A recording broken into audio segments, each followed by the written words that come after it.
This is going to be fun. I've been looking forward to this, and the ground rules are all 19 movies. I thought about including the producer's cut, but I thought, what's the point in that?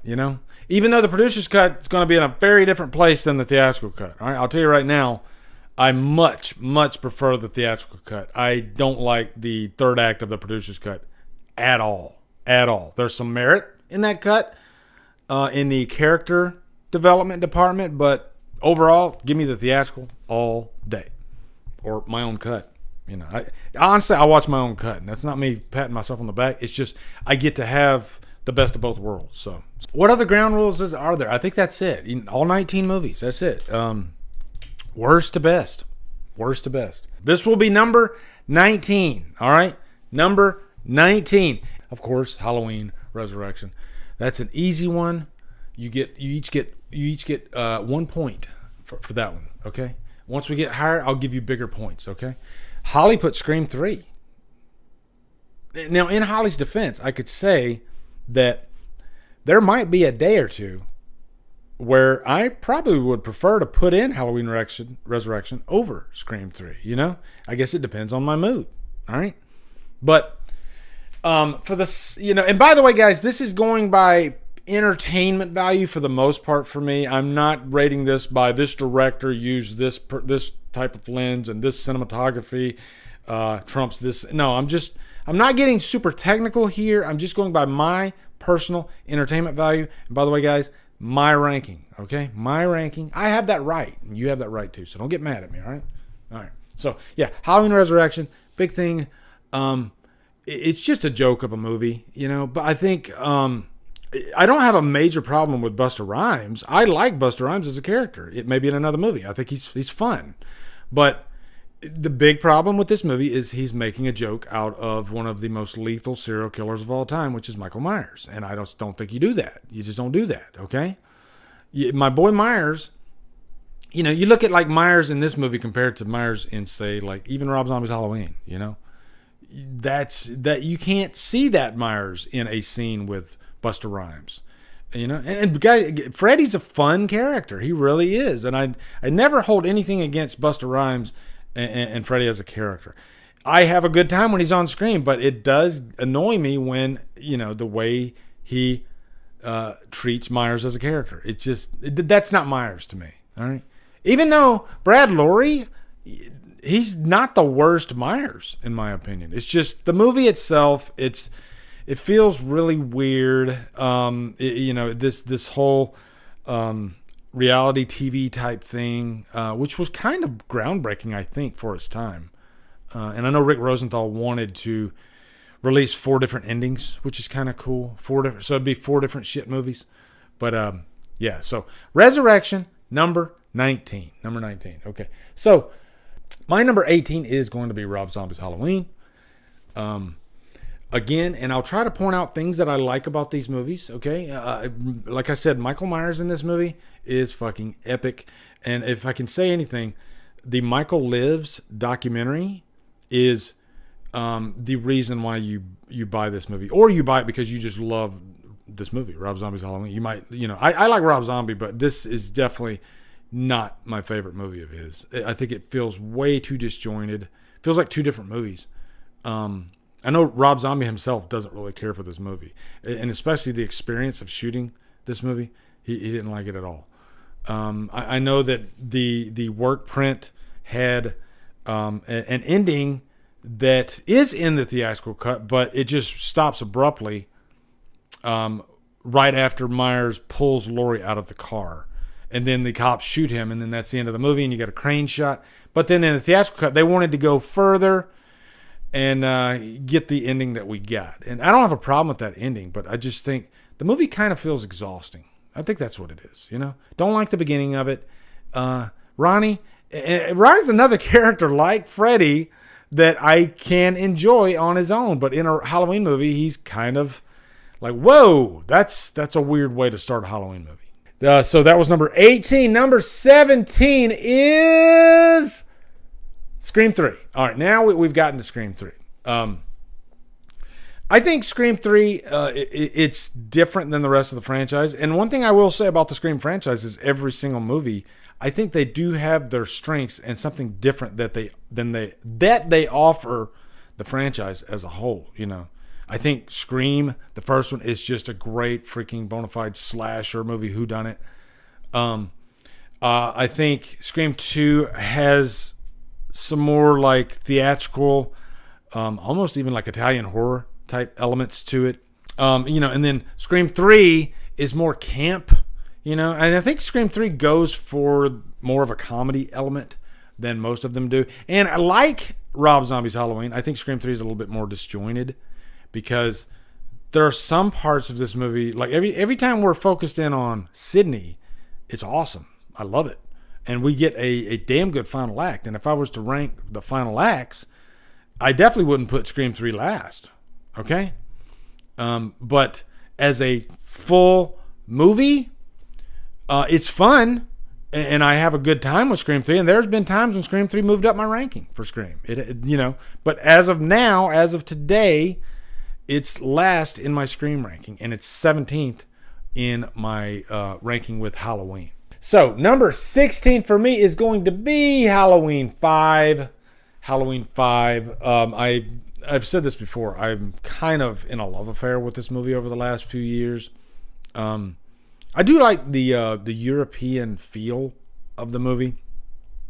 Dwight Othenin-Girard. Is he the only foreign director out of the entire franchise? Guys, am I right on that? He might be. And it shows. This definitely has an eccentric vibe to it, And there are things that I like Holly saying right there. This is the Giallo Halloween film. I mean, all the way down to the Man in Black. The Man in Black looks like a Giallo killer. You watch. There's a Giallo movie I've been watching, Blood and Black Lace, and the Giallo killer in that movie. He reminds me of the Man in Black. So. By the way, Blood and Black Lace, I love that movie. 1968, I think. That's a review that's coming soon too. But yeah, Halloween 5, as eccentric and weird as it is, it does have some greatness in it. I do love the final act, especially, and I love. I think Loomis has some great moments, but he's not always great. But I do love that scene when he's in the woods at the end and he's talking to Myers.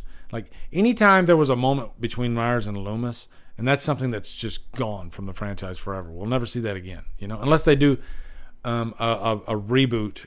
But even in Rob Zombie's movies, I don't think you really had those. You had those moments, but not like when Donald Pleasance was in there, And I do love that scene, go home, Michael. I love that stuff. The middle of the movie is the very problematic part of it. It does, maybe it's the daylight. And I don't really like all the music choices in the middle of the movie too. Although I do love White Sister. They have a song in the movie, which is excellent. But yeah, it's a very problematic movie. It's not a great Halloween movie by any means, but I think it's fun. I do think it's fun. And like I said, it does have some great moments in it. And I put the poster for the Dr. Death cut, which I made my own Dr. Death cut. So in my Dr. Death cut, you will not see the old hermit. It's the Dr. Death. And I think the Dr. Death cut's better. I do. 15 is... Yeah, for me, it's Scream 5. I've come around to Scream 5 a little bit. It's I think there's a lot of fun to be had, and I think one of the problems I always complained about when I first saw it was the predictability.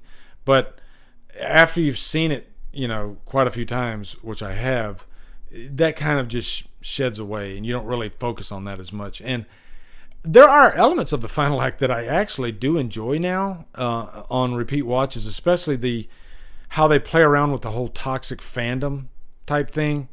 I think some of that's really fun, and it fits in with today perfectly. I do love that Amber, the way she revealed herself, because everybody's pointing their finger. That's kind of cool when the two killers, when you first watch this movie and you don't know that they're two killers, they're both saying, "You're the killer." They're misdirecting the other person. And then she goes, "Of course, I'm the killer." And then she blows her head off. I was like, that's a damn good way to reveal a killer. I actually enjoyed that. It was different. So, I think the biggest problem I have with Scream 5 is they kind of wasted Sydney, and I think I'd almost rather her not be in the movie than to be wasted. And maybe it was a good thing that Sydney was not in Scream 6, if that's all they're going to do with her. And I'll even say this: I think Gail is used much better in Scream 6 than she is in Scream 5. So, now let me ask you guys this: in the hospital scene, when supposedly it's Amber that kills Dewey, I've heard so many theories about this that's actually Stu that kills her.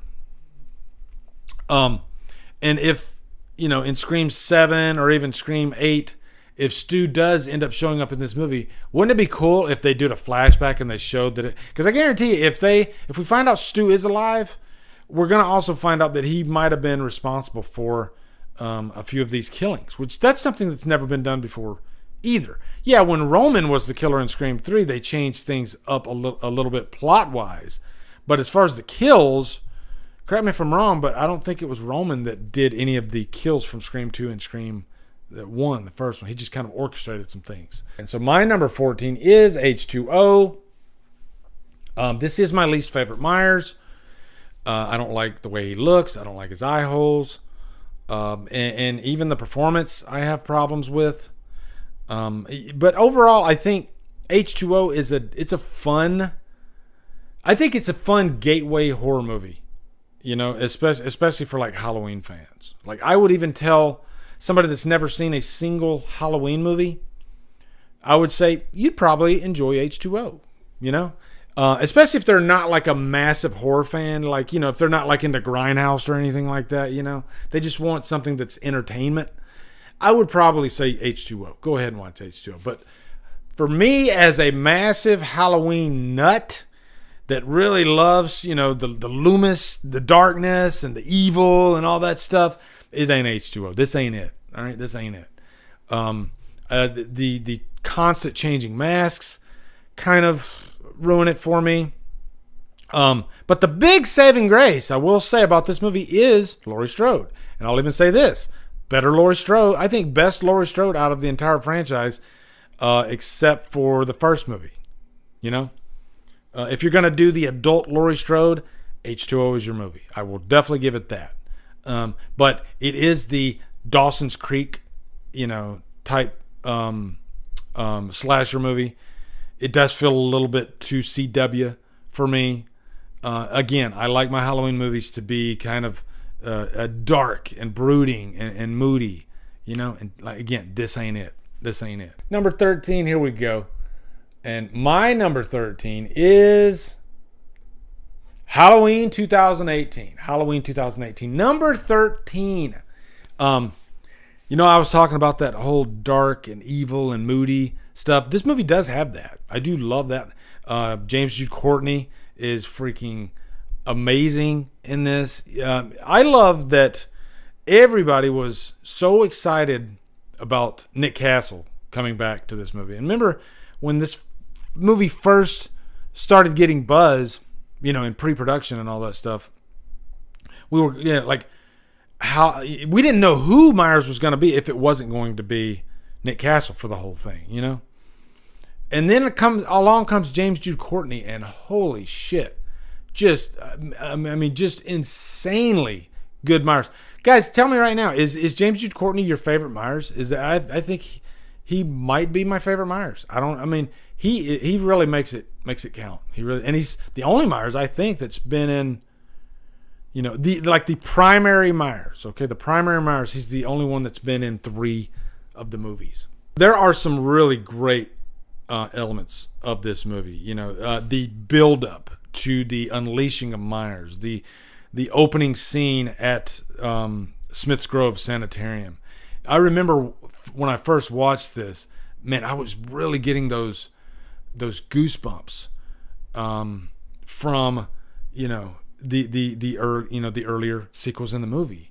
This is the first time I actually felt that darkness again, the evil, because Rob Zombie's movies, they just felt different to me. I didn't feel the evil, the blank slate that Myers is. I didn't get that from Rob Zombie's movies.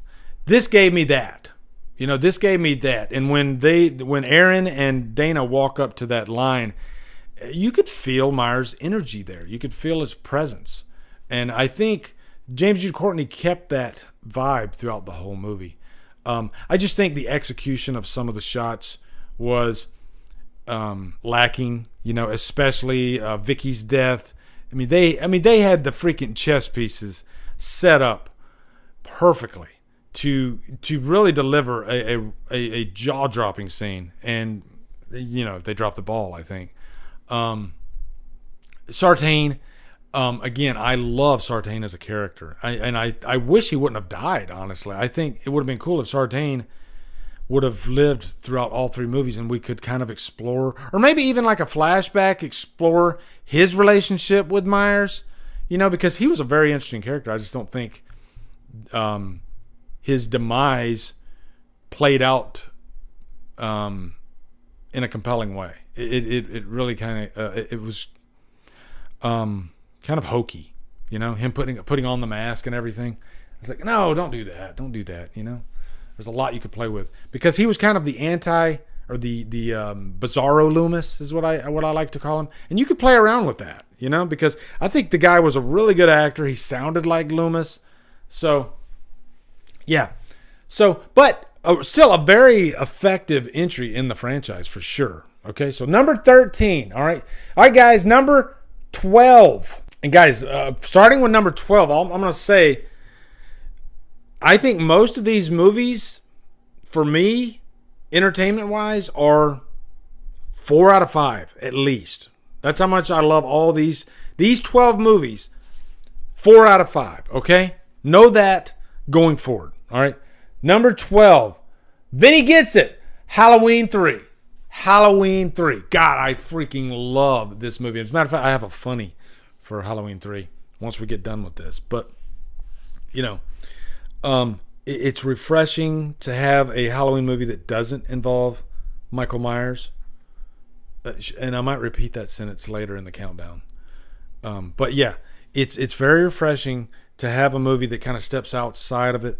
And a lot of people stated that like this would have been more well received if it wasn't called Halloween 3. It should have just been called Season of the Witch. I kind of disagree. I think this movie is kept afloat because it's called Halloween 3. And I think if it would have just been called Season of the Witch, it might have just kind of dissolved in time. I think people... So at least Halloween, when you see that, and a lot of people, when they saw that, when this movie first came out, they were like, that put them in the, got them to watch the movie. And they hated it at first. But then, years later, they came around. And now a lot of people appreciate this movie, I might say that later too. I might be predicting the future, but yeah, we'll get to that. But Tom Atkins, freaking Tom Atkins, Stacey Nelkin. I love the two of them together on this. And Tom Atkins is just Dan Chalice is a very interesting character because they don't establish him as your quintessential good guy.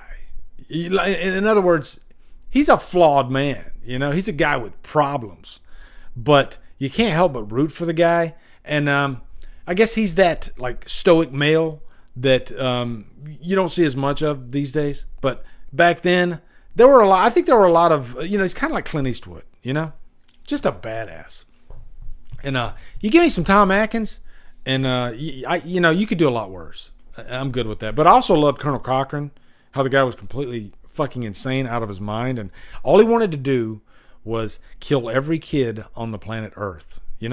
Which I love that, and I love that they don't really give too much of a reason why, which is kind of what makes Halloween, good when it is done right. That mystery, that not knowing, that. So I guess that element is kind of in both Myers and Halloween 3. And I think that's a reason why these two worlds could occupy the same space, same universe down the line. I don't know. We'll see. Hell, I would even love a sequel to Halloween 3, if I'm being honest. I think that would be, or maybe even a TV series that's just based around Halloween 3. I think that'd be amazing. And I'll even say this, guys. With how successful that last trilogy was and how much chatter it raised for not only Halloween but Season of the Witch, I think the future's bright for Halloween. And don't be surprised if we do get another anthology movie, and it could be the next Halloween movie. It really could. Don't be surprised, okay? I wouldn't be, and I was just thinking about that the other day too. Like, now that this trilogy's gone, I think we're going to hear some news sooner than later, because you want to strike while the iron's hot, and timing is extremely important. You don't want to go too soon, but I would bet, and I'm calling it now, that by next year, I think we're going to hear some news about the future of the Halloween franchise. You know, they're not going to sit too long on this. You know, they're going to want to get back to work. There's money to be made in this franchise. So, yeah, I think it's going to happen. Number 11, guys, I'm going to jump right into it. Number 11 is Scream 4. Scream 4. Again, love this freaking movie. I think as far as like, you know, because I was talking about earlier how every Scream movie has their strengths as far as what they're trying to say, or maybe even the type of movies that they are. And as far as like dealing with the current climate of horror, I think I might like Scream 4 the most. Because we were like, I think the current climate of horror was so pronounced when Scream 4 came out with the remake craze. And so I think they covered that era of horror perfectly. You know, and the movie didn't itself have to be a remake, which I think is kind of genius. You know, this can cover remakes, but it's still a legacy sequel. And what other franchise has a movie that can do that? None, you know? So, I really enjoyed Sydney in this because she had a purpose. She was there throughout the whole movie. This was still a Sydney-based movie. I think I like that went darker with this movie. You know, a lot of the kill scenes were, especially like, what's the one she's like thrown out the window? Her name escapes me, and I think I even like put her on like one of my favorite kills of the franchise. You know, again, by the way, Jill is easily one of my favorite killers of the franchise. Olivia, thank you very much, guys. Olivia. Emma Roberts completely freaking slayed. She slayed in this movie. She does the Jim Carrey I'm kicking my own ass scene at the end, or in the last act, which is fun. And also, guys, correct me if I'm wrong, but isn't this the only Scream movie that has kind of like a, what would you call it? Like a coda? Like another whole act after the last act? And it's in the hospital. I loved that, and it has one of my favorite lines from the entire movie. What are you, Michael fucking Myers? Every time she does that, I get chill bumps. I love it to death. And of course, when Sydney says, "Don't fuck with the original." I mean, you got two freaking lines in the coda of this movie, and it's awesome. It's so awesome. So, Scream 4 is really, really fun. Again, I've said this a million times. I think the cinematography is probably the worst part of the movie, but yeah, I do really enjoy Scream 4. And I'll even say there was a time when Scream 4 was my number 2 in the franchise, you know, but the Scream franchise is so consistent that it's easy for movies to kind of shift around as they do. Top 10, guys, top 10 Scream and Halloween. Top 10 is Halloween 2, number 10. Another movie that I kind of had like a love affair with over the past couple of years. And I'll give a shout out to Brandon Tabata. who I used to live when I lived in Melbourne. He lives in Melbourne right now. So,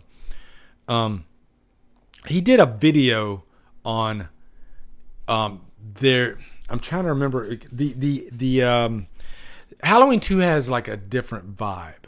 You know, it has a perfect Halloween vibe, and I think it's not just the cinematography, but there's a darkness, an edginess, a creepiness to this movie without even trying to be creepy. Do you know what I mean, guys? And I think part of that might be the time that it came out in the early 80s.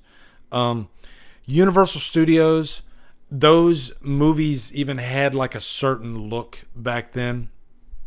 You know, I was just watching like the Incredible Hulk TV series. I have those on my hard drive, and I watch them from time to time. It's just, you know, it brings me back to my childhood. But those were all Universal properties. And today I was watching, before the stream, I was watching one of the episodes of The Incredible Hulk. And Halloween 2 came to me. I was like, that looks like, you know, like the cinematography in Halloween 2. And so it's hard for me to explain. And I think Brandon Tabato probably explains it better than I do.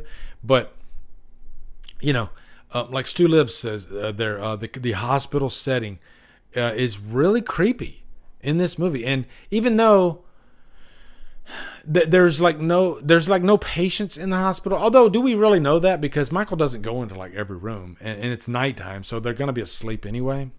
But I do love that this movie, the whole movie takes place in a hospital.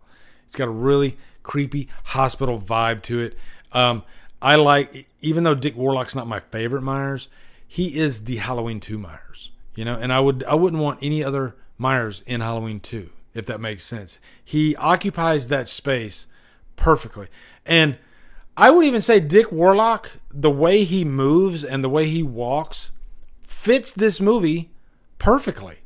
It fits with that vibe that only Halloween 2 has. And I think, I'll even say this, Halloween 1, if they could have fine-tuned it, and I don't know if that's like a budget type thing, because these two movies were both filmed in 35 millimeter. So if they could have somehow captured the look, the feel of Halloween 2 and Halloween 1, as great as it is, it might have been even better. You know, I don't know what it is. There's just something about Halloween 2 that has that mysterious factor that I guess fits into the overall atmosphere of Halloween in general. So, yeah. My only complaint about Halloween 2 might be that it's slow moving, but that's part of the charm of the movie. Like, I don't think Halloween 2 would work if it was a fast-paced movie, if I'm being honest. So, have you guys seen the TV cut of Halloween 2? If you want to get a laugh, that is one of the craziest alternate cuts of a movie I've ever seen. It is, I've said this before, I think it feels like the editor was high as fuck on cocaine when he was putting that movie together.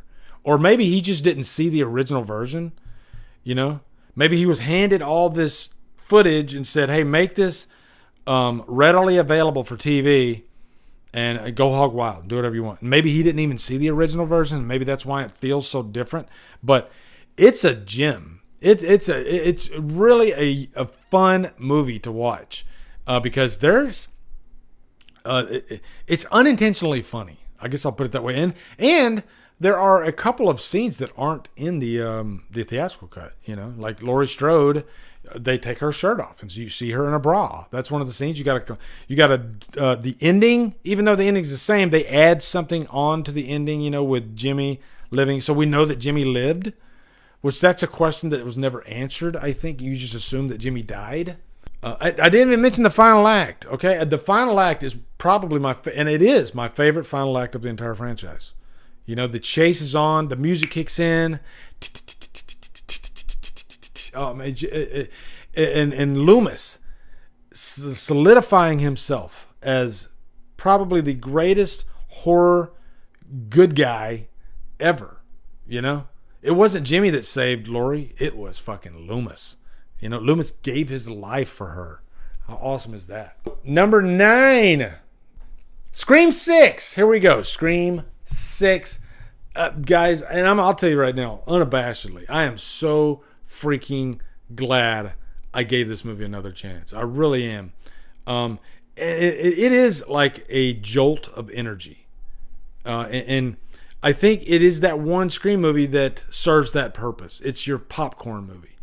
Yeah, all Scream movies are popcorn movies to some extent, but this one I think takes it to another level.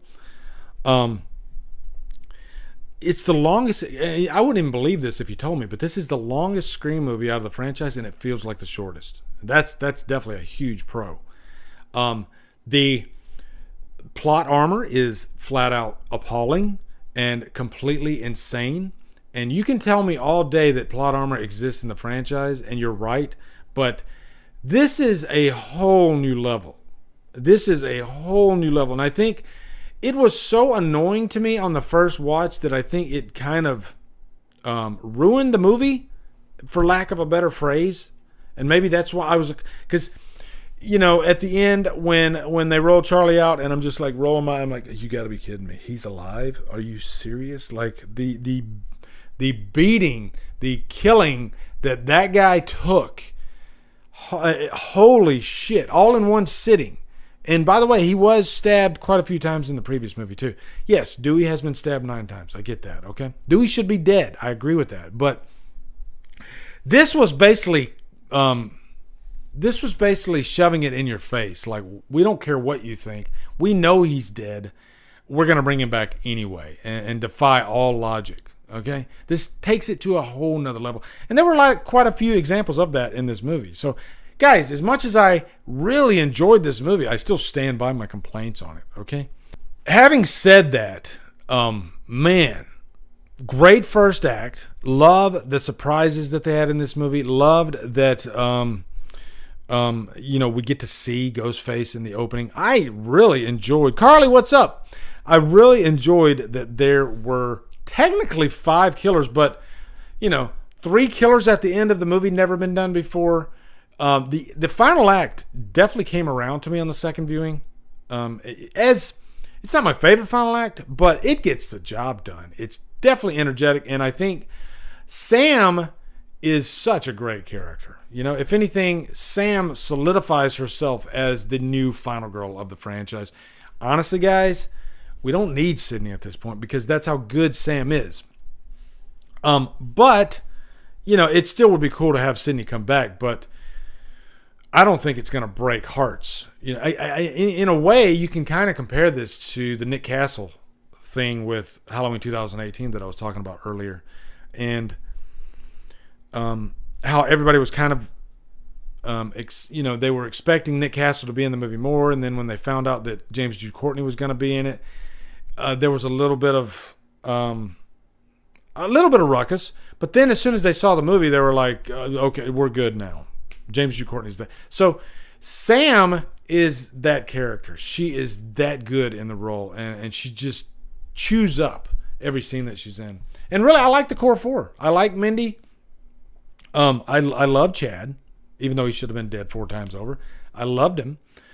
So thank God the core 4 are great characters. You know, the subway scene might be one of my favorite scenes in the entire franchise. That subway scene, it's like, let's make Scream scary again, if that's possible. The subway scene it's pretty freaky. It's pretty scary. I love that about this movie. So this is easily going in my collection, and I'm going to be watching it every year now, and maybe a couple times a year. It is a fun movie. I got to give it that, okay? Despite the multitude of problems, it's still fun. It's very fun. I got to be fair, okay? Number 8 is Rob Zombie's Halloween 2. I freaking love this movie. You know how I was bitching about Rob Zombie's Halloween 1? Not Rob Zombie's Halloween 2. This movie, to me, honestly, I think Rob Zombie's Halloween 2 is nothing short of a masterpiece of a movie.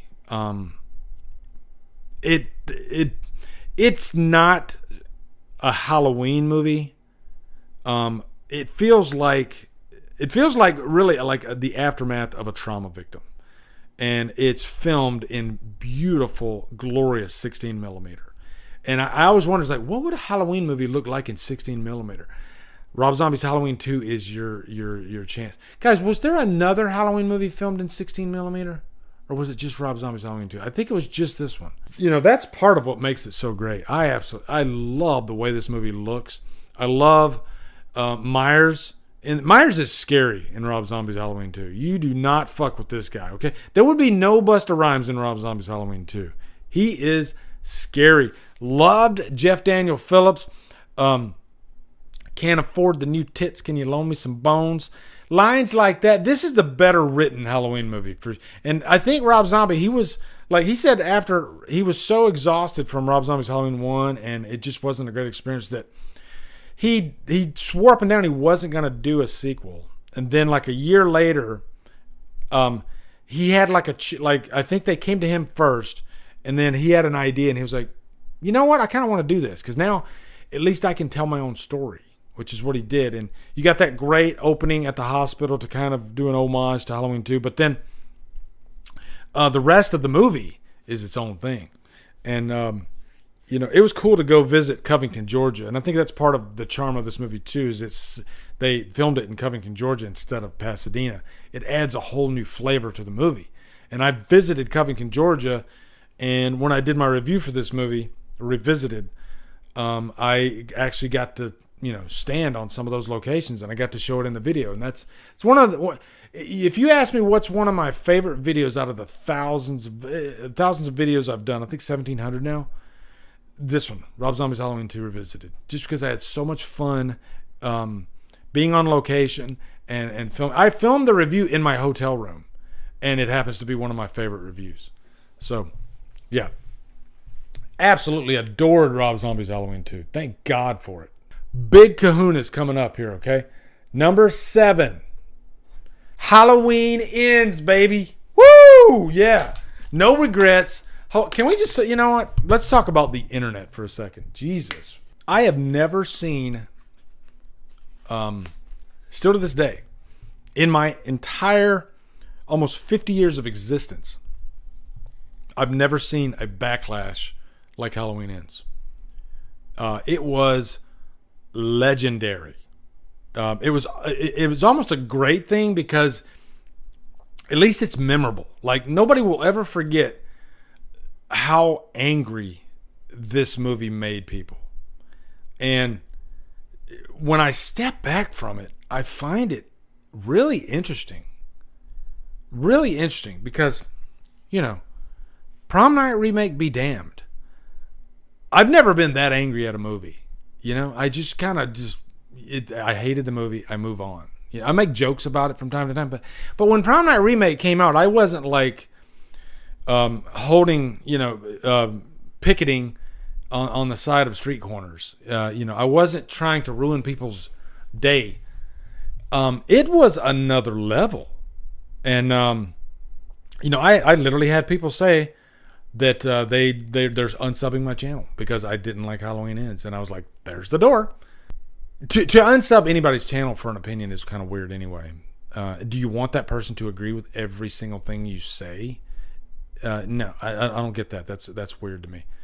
If I'm being honest, guys, because I love the movie so much, the fact that some of you hated it made me like it more. I can't control that feeling. It just happened. Okay, it made me love the movie more. But I'm not bullshitting you. I love this movie. It is so refreshing. I've watched it so many times. I do look at it as its own story, but I still see it as the third in the David Gordon Green trilogy. And when I watch all three of those movies back to back, it fits. It really does kind of fit, And I think it's hard to see that even for me. When I first watched the movie, I was like, whoa, this is different. This is very different. But again, when I did my trilogy watch, and this being kind of the antithesis of Halloween Kills, you want your Myers that's just full blown, insane, bloodthirsty, not to be fucked with Myers. That's Halloween Kills. But then what's the fallout of that? What is the result of that? That's Halloween Ends. I like that they say, hey, yeah, this guy is pretty much your deadliest slasher killer you've ever thought of, but he's still occupying a human body, and there's going to be repercussions.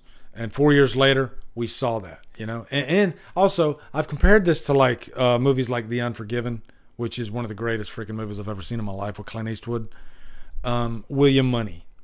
William Money, guys, I guarantee you, watch Unforgiven with that in mind and then go and watch Halloween Ends. You might appreciate Halloween Ends more because Unforgiven is that story. It's the story of this guy who was the most deadliest, lethal gunslinger. I mean, just him walking into a room sent chill bumps down everyone's spine. He was that deadly. And then The Unforgiven takes place at the end of his life. And him having, you know, his war-torn body beaten down, and how this woman just kind of softened him as a person, and his kids. So you can apply a little bit of that to Myers in this, about how 40 years or 45 years or whatever of, you know, just constant turmoil and killing and death, it's going to take a toll. And, you know, he's still a freaking 70-year-old man. And then, you know, I think it all depended on Corey. I loved Corey as a character. But some of you didn't like Corey as a character, and I think that might be one of the reasons why people hated this movie, because it leaned on Corey. It was Corey's story throughout the whole movie, and it was jarring at first. But I remember watching this movie in the theater the first time, and the thing that worked is they locked me in, you know. And I knew that Myers was going to eventually show up, but I didn't need him to show up at the beginning of the movie. I just wanted to settle in and let David Gordon Green tell his story. And I got into it. Man, I just loved the movie to death. And I loved the whole vibe of it. I loved Allison and Corey. I think this is my favorite version of Allison out of the whole trilogy. So, you know what? At the end of the day, 13 movies in a franchise, I thank God that we have Halloween Ends. I really am. You know, because it ain't the ending that everybody wanted, but it's definitely the ending that I wanted. And what I mean by that is, before I saw this movie, I wasn't saying I want them to tell a completely different story and don't lean on Myers the whole movie. I want to be surprised. That's what I wanted out of this movie, okay? And could they have given me a shit movie? And maybe, yeah, of course they could have. But my opinion, I was enthralled by it. I loved it. But after all that, I was just really just in awe of the reaction of this movie and how angry. I guess that's just a testament to how people love the franchise, you know? But it is a choose-your-own-adventure franchise that can go really kind of anywhere. Number 6 is Scream 2. Scream 2. And this is another one of those movies that it used to be like pretty low in my ranking. It might have even been last. And I think the big problems I had with it was I didn't care for like the Derek character and the I Think I Love You scene. Really, to me, back when I didn't like this movie, I felt like it was too much like the first movie. You know, I think that was my big problem with the movie. And then I finally came around to the movie more when I kind of focused in on Sydney and who she was as a character in this movie. This was the first time after she had been through hell, and she wasn't a completely beaten down character, which that's kind of the obvious route to go in a sequel with a returning character. They made her strong from the get-go. And she was, she was stressed out beyond all belief when she noticed that it was happening again. But she reacted like a hero. She never cowered, and I think that's what made me love Scream 2. Is it was the second chapter of Sydney, and then I really loved the final act after a few watches with Mickey and especially Nancy Loomis. I kind of discarded Nancy Loomis for the longest time, but I think she's Laurie Metcalf did a really good job with that character. You can kind of compare her to like Pamela Voorhees.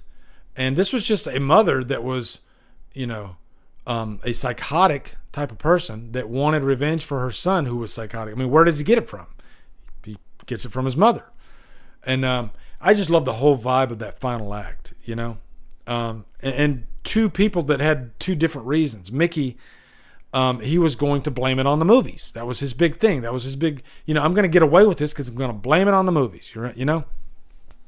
And it's one of those cases, too, where you didn't really see too much of Mickey throughout the movie, but somehow it just worked at the end. Maybe it helped that they didn't show him too much, because when he was revealed as a killer, it was pretty hard to predict, So I think Scream 2 is one of the least predictable movies out of the franchise, too. Okay, yeah, number 5 is Halloween 6, Curse of Michael Myers. I think I love the whole Dimension era of not just Halloween, but I guess horror. I mean, hell, Scream, the first 4 movies are Dimension, I really loved the darkness, the vibe. I think as far as like capturing the evil of Myers, I think Curse does it best. I loved Paul Rudd, but really, to me, this is just a visual feast of a movie. I love the cinematography in the movie. I know the story is a little out there for some people, but this is the third Halloween movie I saw in the theater. I saw 4, 5, and 6, and it's kind of cool that all 3 of these movies were filmed in Salt Lake City. But for me, at the end of the day, I just love the vibe. If any movie has a vibe out of the Halloween franchise, I think it's Paul Rudd is a visual feast. Carly, he is. But yeah, if any guys, if you ever get a chance, look up Paul Rudd's screen test for Halloween 6. I mean, he is going for it. He's really giving it his all, and he's a great actor. He really is. And he was a great actor even at that age. And I like that he went for a more psychotic Tommy Doyle. And I'll even say, I think my favorite Tommy Doyle out of all the actors that have played him is Paul Rudd. I think he nailed Tommy Doyle. I think Tommy Doyle would be a little bit psychotic, But yeah, just that 90s vibe. I love the 90s vibe of this movie and how dark it was. And I've said this before. I thank God that Scream came out after Halloween 6, because if Scream came out before Halloween 6, we probably wouldn't see Halloween 6. They probably would have rebooted the series and they would have went right to H2O. So we wouldn't have had that, like the Thorn trilogy. And I'm a big fan of the Thorn trilogy, and I'm not the only one, because I've seen a lot of people. A couple of you might even have a Thorn tattoo. I think that's so freaking cool. So I haven't gotten a tattoo yet, but I've seriously considered getting a Thorn tattoo because I love Thorn that much. So number 4 is the first Scream. The first Scream. That should tell you how much I love freaking Halloween. But I can't deny how freaking amazing Scream is. And it is the best movie. And that's not just because it's the first. It's such a great freaking script. Scream is probably one of the most important horror films ever made. And I've even stated that Scream is like the Nirvana of horror. Remember when Nirvana came out in 92? Yeah. Nirvana, they had Bleach before that, but Nirvana, never mind, completely changed the landscape of music. Scream completely changed the landscape of horror. That's a fact. Yeah, there were horror was alive, and there were different horror movies at the time, but Scream really kind of lit a fire, and it created a new genre. And I think still to this day, the DNA of Scream is there in pretty much every horror movie that comes out today, and undeniable and unavoidable. I've noticed that there's so many movies that I watch and I'm like, that's Scream. That characters like Scream, that killers like Scream, that plot is like Scream. It's hard to avoid because it was just so profound when it came out. And it has the best final act, freaking Stu and Billy. You'll never top those two final killers. Both of them. Because I think most of the Scream killers, there's one big kahuna, and then there's like a B-level killer. But not Scream. Stu and Billy are both equally important.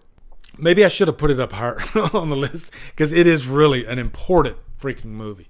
There are things about Scream that I think some might put on the negative side as far as what it created, because it did create the shiny, glitzy Millennium Slasher. That's what it's called. I like Millennium Slashers. I think they're fun.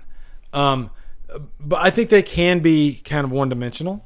But I don't think Scream's one-dimensional. I think Scream is a very character-driven, story-driven movie that works so freaking well. You know? So, I mean, I could freaking talk for an hour about how important Scream is. It really is. And there'll never be another Scream movie as good as the first. You know, I'd be shocked if there is. It's whatever your number 2 Scream movie is. Number 1 is Scream 1 is like still that far above it. It's that good, and it happens to feature Halloween in it, which is kind of the reason I did this ranking. You know, Halloween is the inspiration for Scream, and that's why they dedicated like the last act to showing Halloween on the TV, and it plays kind of an important part in the plot, which is kind of cool. They even use like the music, like when they're watching it. There's a certain scene in the movie where they're using the music from Halloween, which is kind of cool, which is, ironic that in H2O they use music from Scream, right? Number 3, and oh boy, get ready to throw some pitchforks at me, okay? Number 3 is Halloween Kills. I prefer Halloween Kills over Scream. If I want my freaking, like, the most vicious slasher movie I've ever seen, it's got to be Halloween Kills, and it's my boy Myers, who's my favorite. Maybe that's the thing too for me, guys. Is like I put Myers so far above Ghostface it ain't even funny, and they're two completely different types of killers. So I wouldn't want Ghostface to be like Myers, but I just love who Myers is, as a character. Oh my God, that's my boy, But I think Halloween Kills was that movie that I wanted for so long. Was Myers has always been lethal and deadly, but man, Kills really put him on steroids. And you have those. I really love that opening scene when he's under the floor and the firefighter sticks his hand down there, and then when Myers grabs his hand, that guy is fucked, and he just freaking puts the iron in his face, comes out and freaking slays the fire department. Oh my God, one of the best openings out of the franchise, okay? Hell, I freaking love Kills so much. And I know a lot of you guys are going to be like, you're crazy for putting Halloween Kills above Scream, but hey, I'm sorry. Let's put it this way, guys. Every single day, just about it, for like the last few months, I've thought about Halloween Kills and wanting to throw it in. I don't do it, but I constantly think, man, I feel like I want to throw in Halloween Kills today. It just happens. I don't know. Even without me even wanting to think it, hey, Lee, you should throw in Halloween Kills. Because it's so damn fun. The music is so on point. And here's the thing too, guys. The Evil Dies Tonight thing, I'll agree with you on that. I think they definitely should have toned it down. I counted The Evil Dies Tonight when I watched it because I was curious. Yeah, they do. I think, honestly, guys, if they would have edited this movie to where, especially like Nurse Marion, when she says, does she even say Evil Dies? I know she says, this is for Michael or something like that. And I was like, God, that made me cringe a little bit.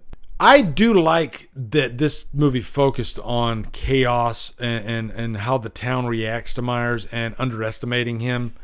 And they end up killing the wrong guy, which I think that would happen. And I think Halloween Kills is kind of fitting for, the divisiveness today that we have. It's like the movie that's unintentionally political, and that's the way you want to if you want to have a message in a movie and be a little bit political without shoving it down your throat. I think Halloween Kills does it the best because our world is pretty much like that these days. There's so much chaos, there's so much divisiveness, and there's so little of stopping for a second and thinking about what you're doing. And that's what happened in Kills. Tommy Doyle in this movie, even though he tried, he underestimated Myers. He didn't stop, and he didn't think about this before he just sometimes they say you should dive into anything and just go head first, but I think you should think before you dive in sometimes. And this was one of those situations, and Myers was 2 steps ahead of everybody throughout this whole movie, and I loved it. Number two. We know that we're done with Scream. Number 2 is Halloween 4. The movie that made me the horror fan I am today. This movie, honestly, is more important to me than Halloween because of, the time it came into my life. The first Halloween movie I saw in the theater, so there's definitely some nostalgia there. But delivering in so many ways, and especially the ending.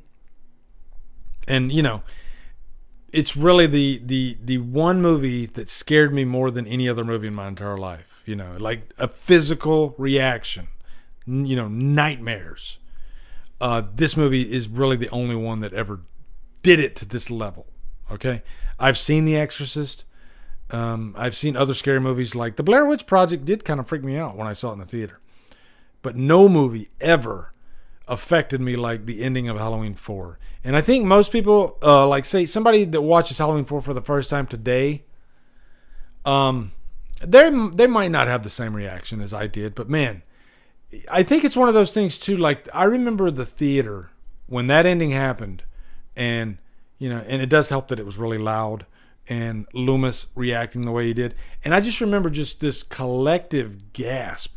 Packed audience, by the way. Packed audience. And everybody in the audience was just completely like, holy shit. Wow. Just when you think, he's gone, then the evil passes to somebody. And that idea could have come across as really cheesy, but it worked in this movie. Myers was scary. This might be the scariest that Myers has ever been, I think, in the franchise. George P., rest in peace, died this year, completely slayed in Halloween 4. And respect to Tom Morga, too. I love what Tom Morga did, the beginning of the movie when he's in the bandage. And I just remember that the hand falling out of the gurney, and that just freaked me out, And it maintained that tone throughout the entire movie. It never let up.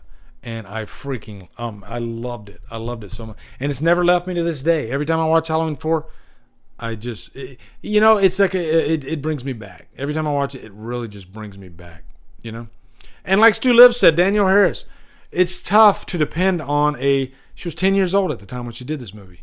And she held it up.